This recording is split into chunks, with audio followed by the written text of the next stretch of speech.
What is going on, y'all? It is your boy Quamon Star G, and welcome back to Q Rants, where I'm Q and I rant. And today I'm ranting about Mortal Kombat 11. This game sucks.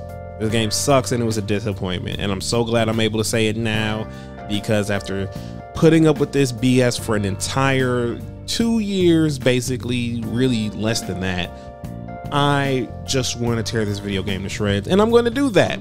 So let's just start off with the biggest piece of BS this game ever did, and that was the communication between the community managers or manager and developers to the fan base.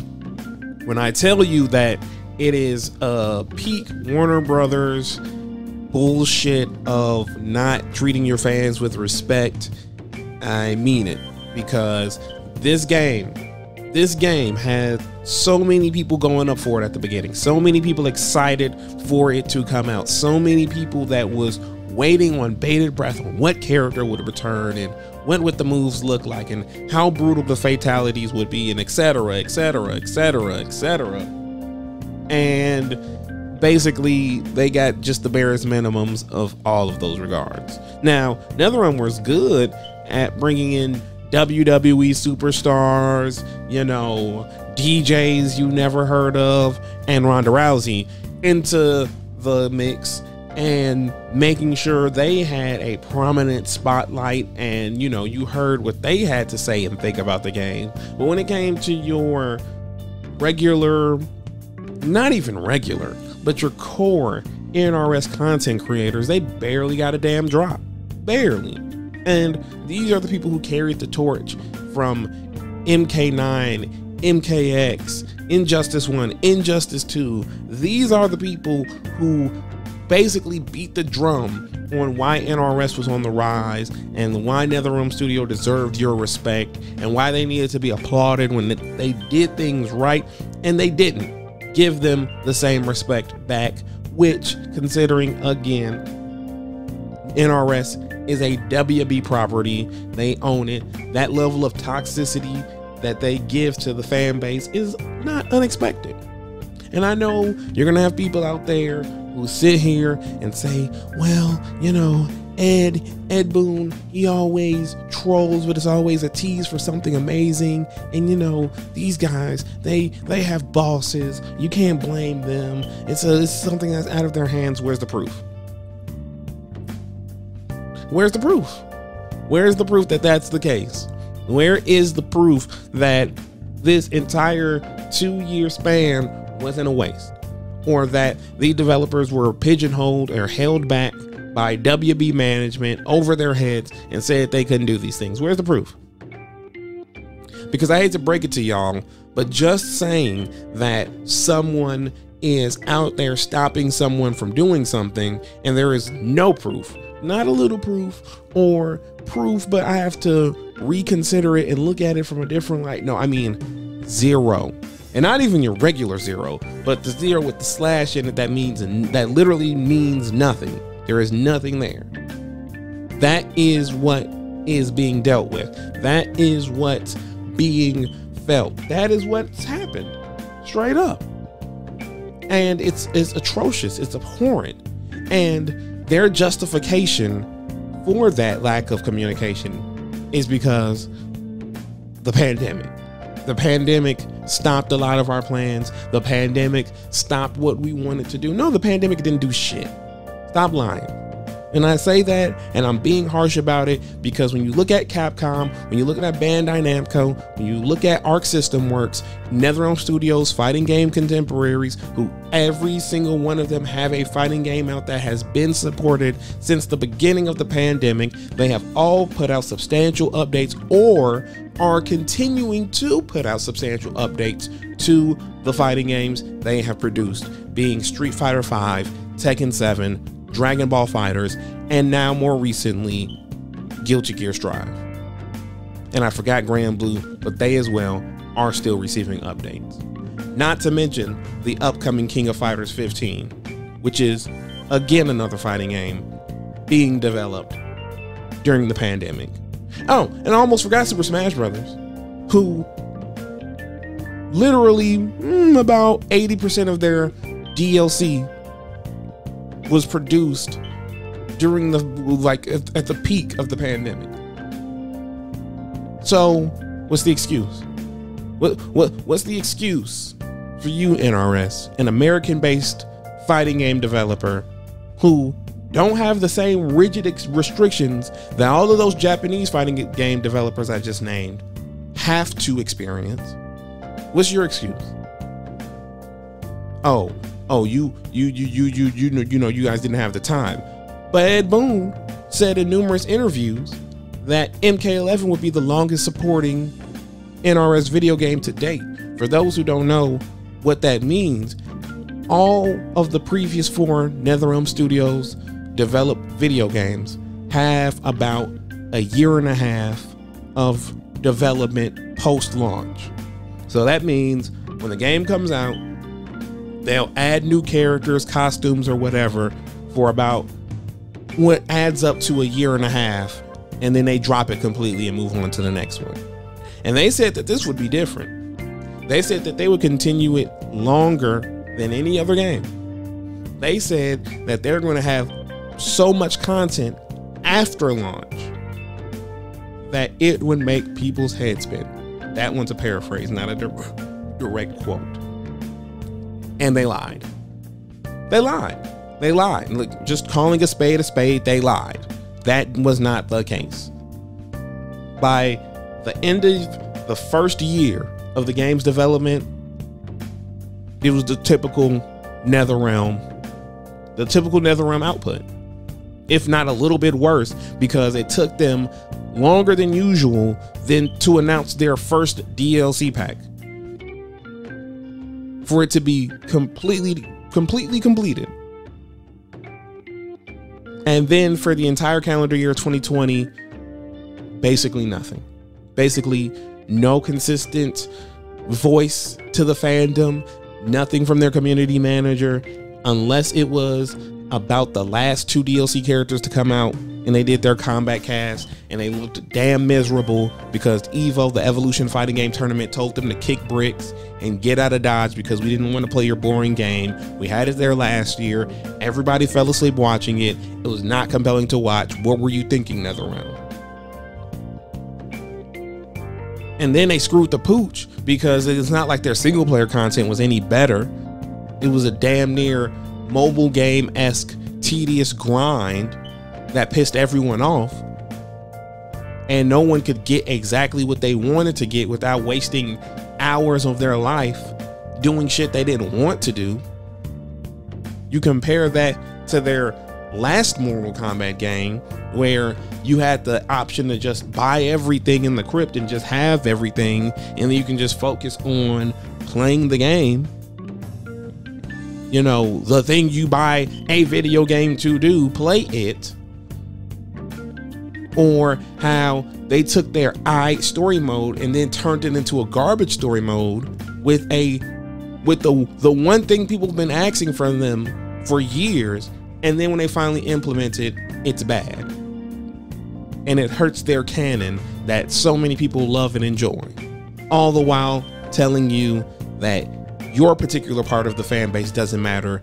We only care about the competitive side. That is what we're putting our emphasis on. That's what we're going to keep trying to tout. That is where we're going to focus on those content creators that focus on that aspect, not the people who talk about our lore or our characters or, you know, the fun stuff that they want to see implemented into the game or anything like that. Or the people who buy our supplemental content, our comics, our toys, watch our stuff. You know, none of that shit. We don't give a damn about none of y'all. We just want that esports money. We want that competitive notoriety. That's what we want. And they failed. They played the game and they failed. And MK11 is a failure because of it. Because everything about its identity revolves around the competitive aspect of it all.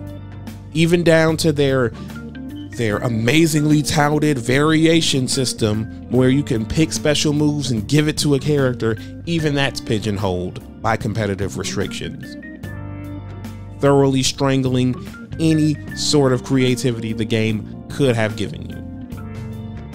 Ain't that a bitch? The one thing The one thing that they could have salvaged to make this entire experience not a disappointment, they just said, forget it.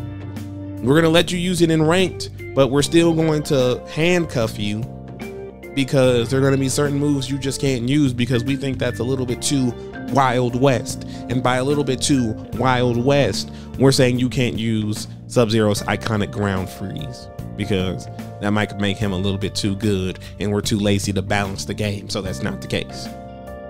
And we're fucking game developers. You see what I'm saying? Like, everything about MK11 is lazy, poorly designed, or mismanaged.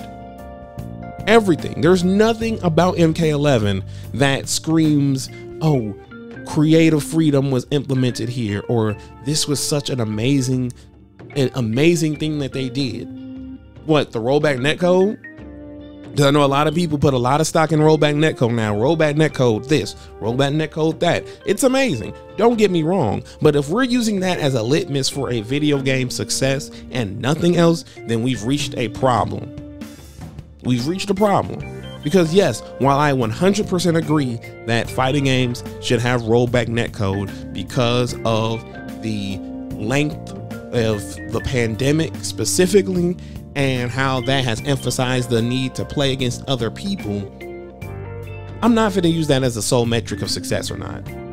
If a video game checks off all of the right boxes and the only one they don't check off is rollback netcode, that game is still the bomb.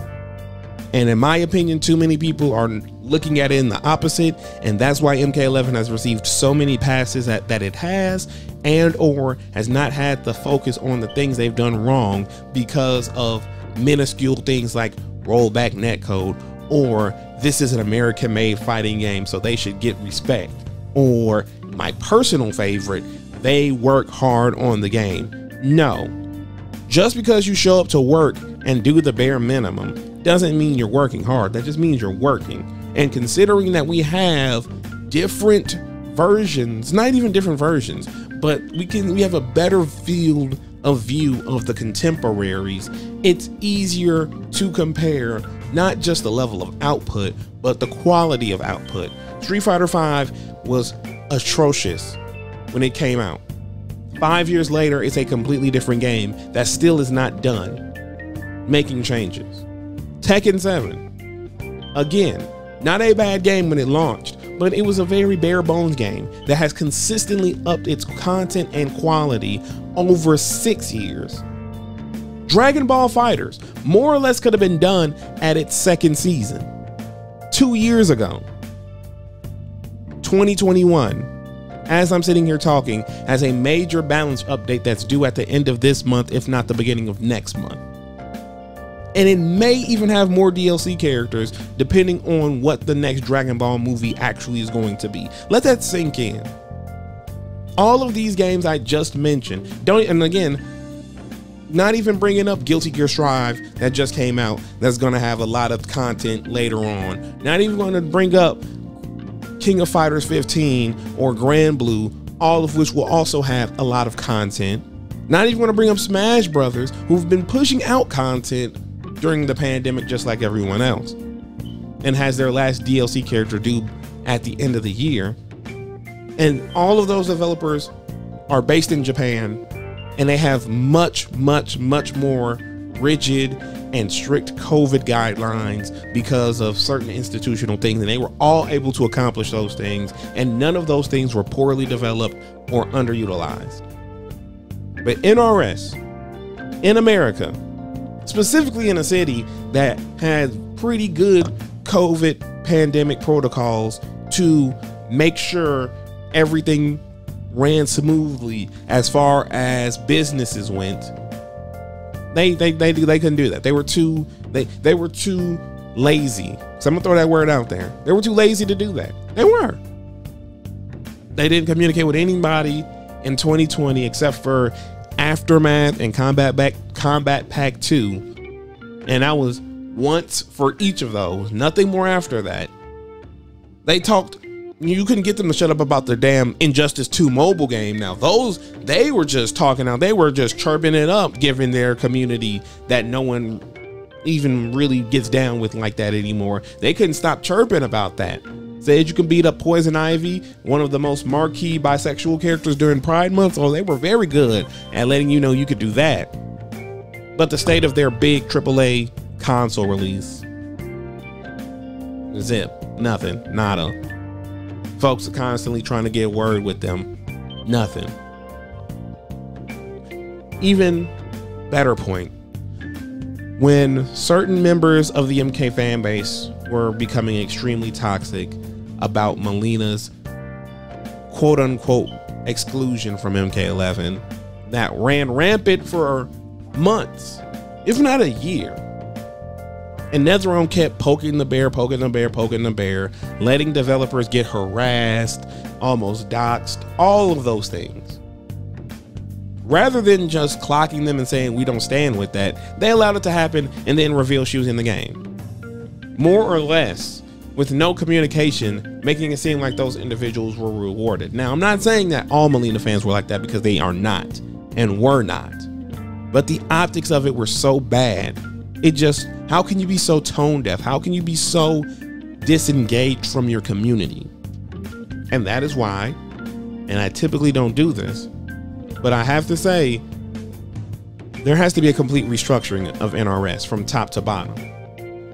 You need a new community manager, you need a new QA analyst, you need new marketing people, you need new developers, you need all of that, because the current regime, they can't kick it no more. And they're not good. You know, in a lot of people's opinion, you could just keep rollback netcode and everything else is gravy. But they can't stay there, because they have made MK11 a laughing stock. They've made the NRS community look bad. They've made NRS look bad.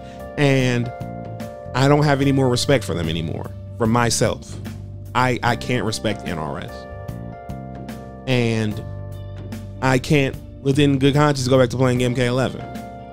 And I was pretty fucking good at the game, as far as a mid-level dude. But I just don't. I just can't. And I'm not excited about what they do next, because I feel like they're going to be just as lazy, just as tone deaf, just as uncommunicative with their fan base, with their content creators, the whole nine. And I just can't rock with that. So yeah, that's my rant on it. Well, the first part of my rant, because if you had any gripes with anything I said, or you feel like I'm being a little bit too harsh, well, I have good news for you, because in part 2, I might be bringing on my homeboy Jesse, and of course my MD brother Mike. Both are big Mortal Kombat fans, both played MK11 and likes it to varying degrees, and we're gonna discuss it. It might be a light debate, you might want to call it that, but we're going to be discussing it and voicing our opinions and seeing it, you know, what our collective analysis is. Maybe my opinion will change, it more than likely won't. Okay, it won't at all, but still, I like hearing their opinions on this stuff, and I like to get a better understanding on what multiple people feel on the subject. But in any case, I have been your boy Quamonstar G. This has been Q Rants. Thank you once again for coming on out to the Moldiversity YouTube channel. Make sure you like, comment, and subscribe, and hit that notify bell when you wanna know when we go live. And in any case, I will see y'all later. Peace.